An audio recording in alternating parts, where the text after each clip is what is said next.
Have you ever wondered why some lines stay in your head for years and why others disappear instantly? The answer is simple. Your brain loves sound patterns. Today, we explore how rhyme, rhythm, and sound symbolism make language memorable, musical, and meaningful. Before we begin, listen to this TikTok. TikTok, your mind instantly feels a pattern. That is phonetic stylistics in action. Let's start at what is phonetic stylistics? Phonetic stylistics studies how the sounds of language create emotion, beauty, and effect. It focuses on how words sound, not just what they mean. Three powerful tools control this sound world: rhyme, rhythm, and sound symbolism.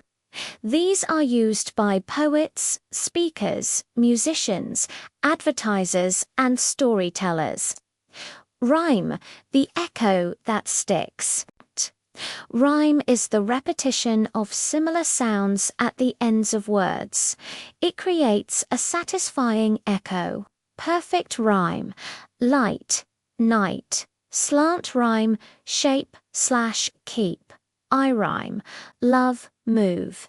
Internal rhyme: I drove to the lake and dove into the blue. Why is rhyme powerful? Because it adds musicality, it increases memorability, it creates expectation, it connects ideas, and it shapes tone. That is why we remember lines like "no pain, no gain" or "see you later, alligator." Your brain loves the echo. Rhythm, the beat of language. Language has a beat, just like music.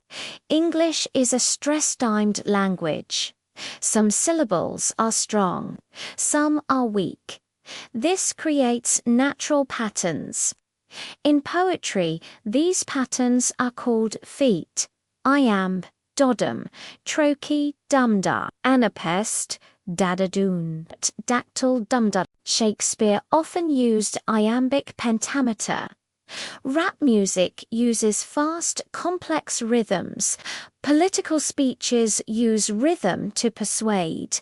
Fast rhythm creates excitement. Slow rhythm creates calm or sadness. Well-placed rhythm highlights important words. Rhythm gives language movement, flow, and emotional power.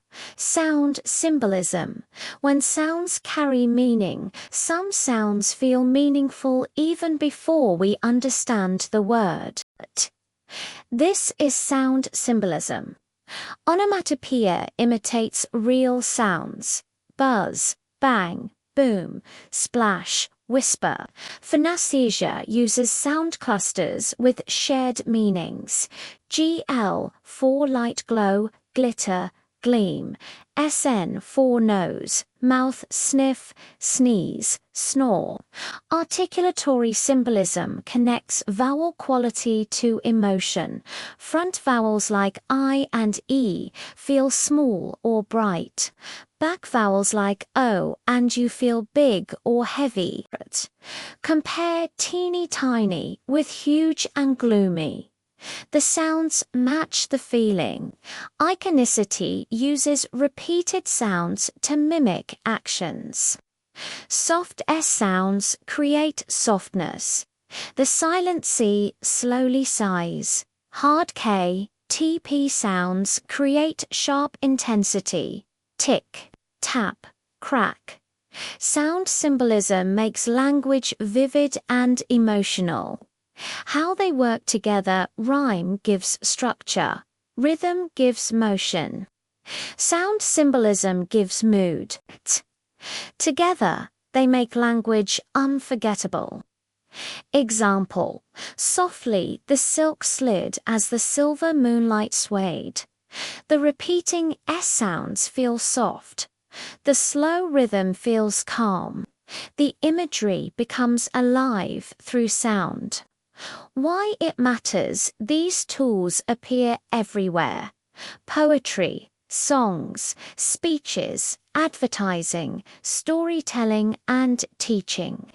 Understanding them helps us analyze literature better.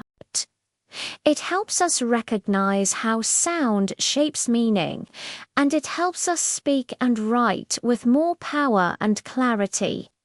Final message: language is not only information, language is music. When you learn to hear its patterns, you understand not only what people say, but how they make you feel.